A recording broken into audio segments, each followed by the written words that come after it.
Finally Rajneesh ঘাই আর Farhan আখতারের upcoming cinema 120 বাহাদুরের trailer কিন্তু গতকাল চলে এসছে। এই সিনেমায় আমরা ফারহান আখতারকে একজন ইন্ডিয়ান আর্মি বা ভারতীয় সেনার ভূমিকায় দেখতে পেতে চলেছি।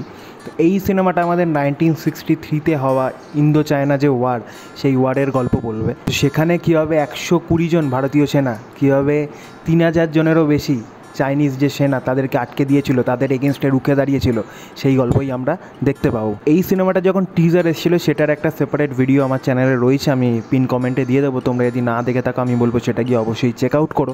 টিজারটা আমার কিন্তু সত্যি কথা বলতে গেলে বেশ ভালো লেগেছিলো, বেশ ইমপ্রেসিভ লেগেছিলো যেভাবে তারা টিজারটাকে ডিজাইন করেছিল। পার্টিকুলারলি যে ওয়ারের যে সিনগুলো রয়েছে, অ্যাকশান সিনগুলো তারা যেভাবে ডিজাইন করেছিল সেটা আমার যথেষ্ট ভালো লেগেছিলো।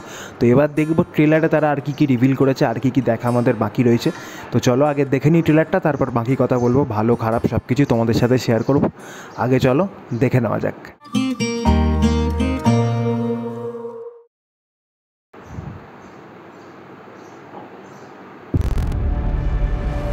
कभी वो दिन थे जब भारत ने चीन को सिर्फ अपना पड़ोसी नहीं, अपना भाई माना था। अमिताभ बच्चन। लेकिन 1962 को पता चला कि ये भाईचारे की भावना अच्छा 1963 ये हमला एक विश्वासघात था। भारत माता की जय। चाली कंपनी में आपका company commander major Shaitan Singh Bhati बोल रहा हूँ। मेजर शैतान सिंह, आज रात एक बहुत बड़ा तूफान हमारी तरफ आने वाला है, चीनी फौजियों का। 3000 सेना, 3000 ताদের एगेंस्ट 120 तुम सब जन किसान के बेटे हो, जमीन के लिए लड़ना तुम सबके खून में। और इस बार बात जमीन की नहीं, हमारे सर जमीन की है। दारुण डायलॉग। जैकेट मिल जाता तो अपना पहला चीनी फौजी मार और उसकी जैकेट ले। अच्छा राशि खन्ना से भिड़ने जाऊंगा तब क्या करोगे? सर ऊंचा करके सबको कहेंगे कि हम एक सच्चे देशभक्त की बीवी हैं। आपने कभी किसी की जान? Nice shot. अहीर है हम, कोई प्यार से मांगेगा तो जान भी दे देंगे, पर जब बात देश पे आई 100 की जान ले भी लेंगे। 3000 चीनी रजांगला की तरफ बढ़ रहे हैं। सर वहाँ हमारे सिर्फ 120 जवान पोजीशन है। अगर आज हम पीछे हट गए तो कल तक चुशुल और कुछ दिनों में कश्मीर तक पहुंच जाएंगे। मैं लड़े बिना हार नहीं मानना चाहता। आपका दिल क्या कहता है?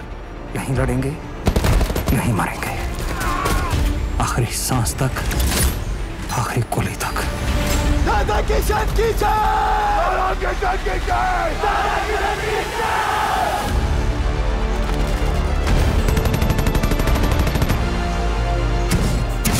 चीन हमारे घर में घुस आया है और उसे रोकना हमारे हाथ में, एक होकर।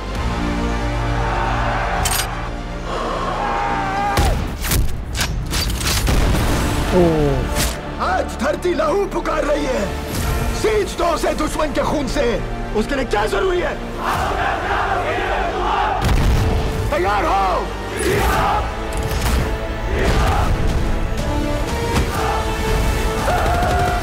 বিজিএমটাও দারুণ, দারুণ বিজিএম।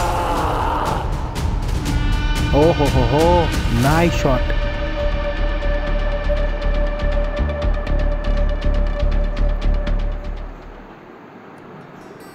দারুণ, বেশ ভালো।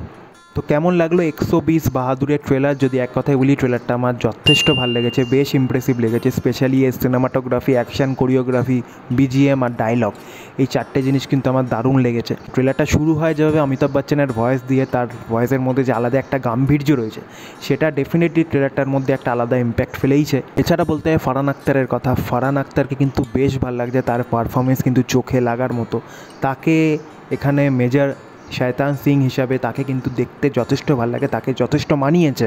আর এছাড়া এখানে স্পেশাল অ্যাপিয়ারেন্সে রাশি খান্নাকে দেখা যাবে। বেসিক্যালি তার একটা ছোট্ট ক্যামিও রয়েছে ফারহান আখতারের সাথে, যেহেতু ওই লাভ অ্যাঙ্গেলটা দেখানোর জন্য। তো সেটা যেন খুব একটা হাইলাইটেড পার্ট না হয় এই সিনেমার, আমি সেটাই চাইবো। যেটুকুনি দরকার সেটুকুনি দেখালেই হলো।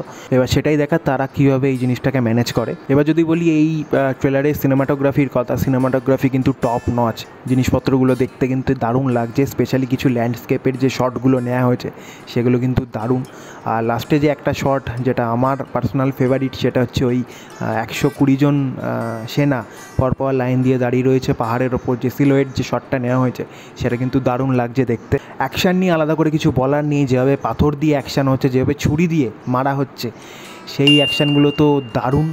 আর এছাড়া যে হ্যান্ড গ্রেনেডগুলো বরফের মধ্যে ফেলা হচ্ছে, বরফগুলো যে একদম ছিটকে যাচ্ছে, সেই যে এফেক্টসগুলো তারা ইউজ করেছে সেগুলো কিন্তু যথেষ্ট রিয়েলিস্টিক লাগছে, একদমই ফেক লাগছে না, যথেষ্ট দেখতে ভালো লাগছে।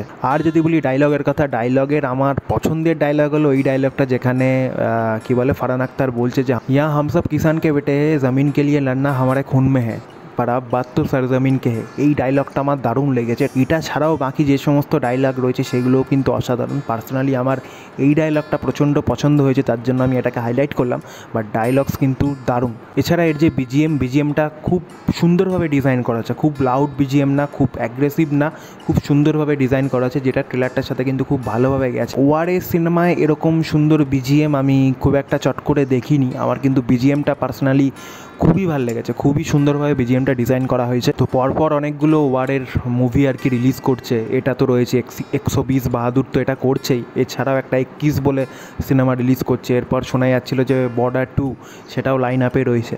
তো দেখা যাক, এতগুলো ওয়ারের সিনেমা আসছে, তো এই সিনেমাটা কেমন হয়। আমি পার্সোনালি খুব এক্সাইটেড এই সিনেমাটার জন্য। যেরকমভাবে তারা জিনিসপত্রগুলো ডিজাইন করেছে সেটা কোনোভাবেই বলা যায় না যে ইন্টারন্যাশনাল লেভেলের থেকে কিছু কম বলে, যথেষ্ট ভালো লাগছে।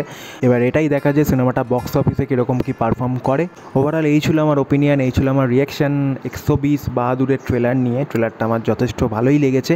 এছাড়া টিজারটার সাথে যদি আমি কম্পেয়ার করি তাহলে আমি বলবো যে টিজারটা আমার এর থেকেও বেশি ভালো লেগেছিলো, কারণ ওটা যেভাবে না কাটা হয়েছিল, টিজারটা যেভাবে ডিজাইন করা ছিল সেটা আমার দারুণ লেগেছিলো। আমি বলছি না যে ট্রেলারটা আমার পছন্দ হয়নি বা কিছু, ট্রেলারটা আমার ডেফিনেটলি ভালো লেগেছে, বাট টিজারটা আমার এর থেকেও বেটার লেগেছিলো। এই ছিল আমার মতামত, তোমরা জানিও তোমাদের কীরকম লেগেছে। ভিডিওটা ভালো লেগে থাকলে অবশ্যই লাইক করে দিও, চ্যানেলে নতুন হয়ে থাকলে অবশ্যই সাবস্ক্রাইব করে দিও, আর তোমাদের মতামত অবশ্যই কমেন্ট করে জানিও।